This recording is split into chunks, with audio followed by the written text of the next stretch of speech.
Selamat siang semua kepada mahasiswa kami yang mengambil mata kuliah Kepemimpinan dan Manajemen Pendidikan. Pada hari ini kita akan belajar tentang fasilitas manajemen fasilitas kependidikan. Berbicara masalah fasilitas, maka ada beberapa hal yang perlu kita perhatikan bahwa apa itu fasilitas? Fasilitas itu termasuk prasarana dan wahana dalam pelaksanaan kependidikan. Dan di lain sisi juga kita akan berbicara masalah sarana prasarana kependidikan yang memang menyangkut masalah alat dan bahan yang dibutuhkan dalam pelaksanaan kependidikan. Selanjutnya di bagian ini juga kita akan membahas tentang pengelolaan fasilitas kependidikan. Pengelolaan ini berhubungan dengan manajemen. Bagaimana mengatur, bagaimana mengelola, bagaimana memanage berbagai fasilitas dan sarana prasarana kependidikan. Untuk lebih mengerti dan untuk lebih jelas, ya mari kita perhatikan slide berikut ini. Pada manajemen fasilitas pendidikan, tadi udah saya singgung bahwa di dalamnya ada fasilitas, ada sarana dan prasarana kependidikan, dan termasuk di dalamnya ada bagaimana pengelolaan fasilitas kependidikan. Untuk memahami bagi apa itu sebenarnya fasilitas, maka fasilitas itu sebenarnya prasarana ataupun wahana untuk melakukan ataupun mempermudah dalam pelaksanaan kependidikan. Kemudian dalam berbicara masalah fasilitas, di sana ada fasilitas fisik dan fasilitas uang. Kalau fasilitas fisik itu berupa benda atau dapat dibedakan, yang mempunyai peran yang dapat memudahkan dan melancarkan pelaksanaan kependidikan. Sementara fasilitas selanjutnya adalah fasilitas uang. Artinya bahwa segala sesuatu yang dapat memberikan kemudahan suatu kegiatan sebagai akibat dari nilai uang. Selanjutnya, tadi ada disinggung mengenai sarana dan prasarana. Berbicara masalah sarana dan prasarana menyangkut semua perangkat peralatan, bahan, perabot yang secara langsung digunakan dalam pendidikan, khususnya di sekolah.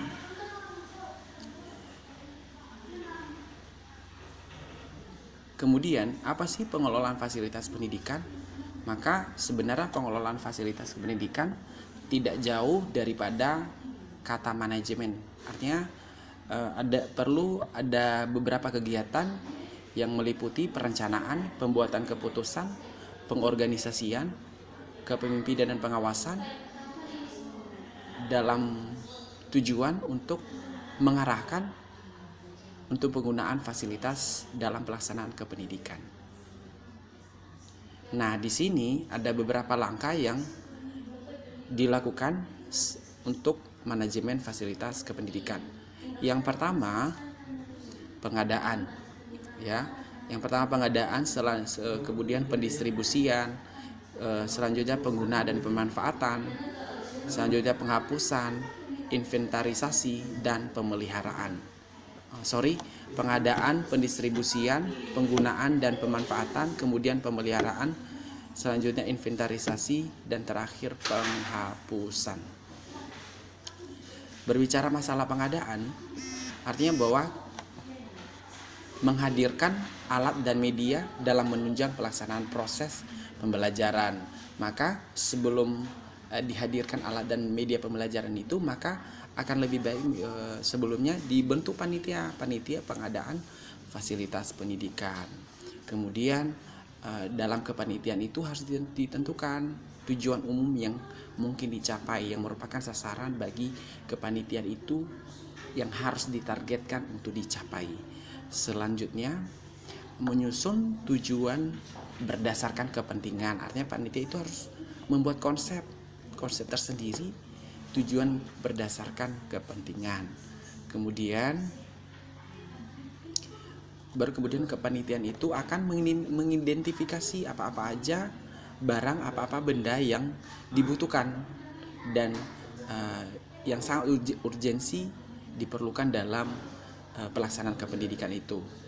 Kemudian menentukan skala prioritas, mana yang lebih penting di antara kebutuhan itu, mana yang lebih penting untuk diutamakan dalam pengadaannya, itu maksudnya. Kemudian cara pengadaan fasilitas boleh dilakukan dengan pembelian dengan lelang atau tanpa lelang, boleh juga dilakukan dengan membuat sendiri ataupun dengan menerima sumbangan atau hibah. Biasanya kalau ada donasi dari donatur-donatur lain, ataupun bisa juga dilakukan dengan cara menukar benda tertentu dan ditukar dengan benda yang atau barang yang kita inginkan. Selanjutnya kita masuk pada pendistribusian. Pada pendistribusian artinya bahwa penyaluran perlengkapan, artinya begitu. Jadi kegiatan pemindahan barang dan tanggung jawab dari seseorang penanggung jawab penyimpanan kepada unit-unit atau orang-orang yang membutuhkan barang. Artinya pendistribusian ini pembagian, penyaluran barang-barang tertentu kepada unit-unit terkecil. Misalnya dari dinas pendidikan, barang-barangnya sarana prasarana dari dinas pendidikan baru kemudian disalurkan ke unit-unit sekolah, masing-masing sekolah, itu maksudnya. Nah, di sini 3 hal yang perlu diperhatikan. Yang pertama, ketepatan barang. Biasanya kalau kita ngambil barang itu kan harus kita lihat dulu apakah memang sesuai dengan barang yang kita inginkan atau bukan. Kemudian ketepatan dalam penyimpanan, maka simpanlah barang itu pada tempat yang aman. Kemudian ketepatan kondisi barang, jangan pula barang itu kita ambil atau kita terima dalam kondisi rusak, nggak boleh, harus kita perhatikan. Selanjutnya penggunaan dan pemanfaatan. Jadi dalam penggunaan dan pemanfaatan ini ada 2 hal yang sangat kita perhatikan, prinsip efektivitasnya dan prinsip efisiensinya.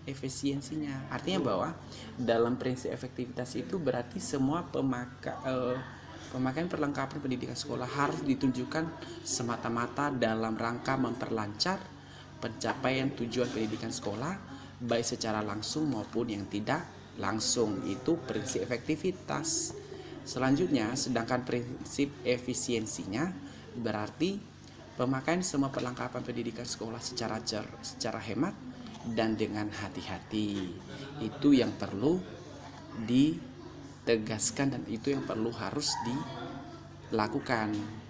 Artinya bahwa barang yang ada di sekolah-sekolah itu memang sasarannya itu untuk memperlancar kegiatan pendidikan di sekolah, kemudian harus digunakan hati-hati dan tidak boleh boros seperti itu. Nah, di sini ada aman, mudah dicari, mudah diambil, berarti memang harus ada pengaturan-pengaturan tertentu dalam setiap sekolah. Selanjutnya pemeliharaan. Nah, kalau berbicara masalah pemeliharaan berarti kegiatan memelihara yang terus-menerus untuk mengusahakan agar setiap jenis barang tetap dalam keadaan baik dan siap dipakai. Artinya ketika ada barang, apalagi kalau misalnya dari pemerintah untuk di sekolah, maka misalkan komputer kan, maka itu harus dijaga. Jangan sampai kelamaan setelah datang barang kemudian rusak lagi, jangan. Tetapi harus dijaga, itu maksudnya pemeliharaan. Pemeliharaan ini pun tidak hanya sekedar disapu ataupun dibersihkan tempatnya, tidak, tetapi lebih dicek, pengecekan, kemudian kalau misalnya ada yang rusak sedikit kemudian diperbaiki, ataupun kalau misalnya ada perbaikan berat maka perlu dilakukan dengan tujuan agar barang itu tetap utuh dan baik untuk digunakan. Nah, di sini ada melakukan pencegahan kerusakan, menghindari dari kerusakan dengan disimpan, menjaga kebersihan fasilitas, melakukan pengecekan secara rutin, berkala, melakukan perbaikan atau mengganti komponen yang rusak. Selanjutnya inventarisasi. Nah, di inventarisasi ini biasanya kalau inventarisasi ini kan berhubungan dengan pencatatan, maka memang harus dicatat, merupakan kegiatan pencatatan dan penyusunan daftar barang milik negara secara sistematis dan teratur. Jadi memang ketika ada barang tertentu itu harus kita inventarisasi. Biasanya kalau di sekolah itu harus diinventarisasi karena itu pertanggungjawaban sekolah terhadap pemerintah. Selanjutnya, penghapusan.